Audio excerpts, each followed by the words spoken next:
যাক, পানি নেওয়া হয়ে গেছে, এখন শুধু ইফতারের সব জিনিসপত্র নিয়ে নিলে হইব। মারুফ ভাই কই যেতেছেন? পানিও আছে, পানিটা দেন খাই। পানি খাবেন ভাই? এখন রমজান মাস চলতেছে, আপনি রোজা নাই? রোজা? আরে কে রে রোজা? আমার অনেক পানির তৃষ্ণা পাইছে, আমি তো এই পানিটা এনে খাবো, পানিটা দাও।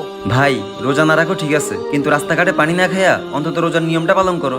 নিয়ম? আমি মানি না কোনো নিয়ম টিয়ম। এই দাও পানি, দাও পানিটা খাই। আরে ভাই, এই পানি রক্তের মতো হয়ে গেল কেন? ভাই, আমি বুঝতে পারছি এই পানি রক্তে কেন পরিণত হয়েছে। আল্লাহ তাআলার এটা একদমই সহ্য হয় নাই যে আপনি এই রমজান মাসে রোজা নিয়ে মজা করতেছেন। ভাই, এই পবিত্র রমজান মাস সবার কপালে জুটে না, আপনার কপালে জুটছে কারণ আপনি অনেক ভাগ্যবান। তাই এই রমজান মাসে মজা না করে আল্লাহর ইবাদতে মগ্ন থাকুন, 5 ওয়াক্ত নামাজ পড়ুন, রোজা রাখুন। কে জানে আল্লাহ যদি আপনার এই রোজার উসিলায় জীবনের সমস্ত গুনাহ মাফ করে দেয়। হে আল্লাহ, তুমি আমার মাফ করে দাও আল্লাহ, আমি আর এই কাজ জীবনও করবো না। আমি আজকে থেকে 5 ওয়াক্ত নামাজ পড়বো, রোজাও রাখবো আল্লাহ। আল্লাহ তাআলা আমাদের সবাইকে 30টা রোজা রাখার তৌফিক দান করুক। সবাই কমেন্ট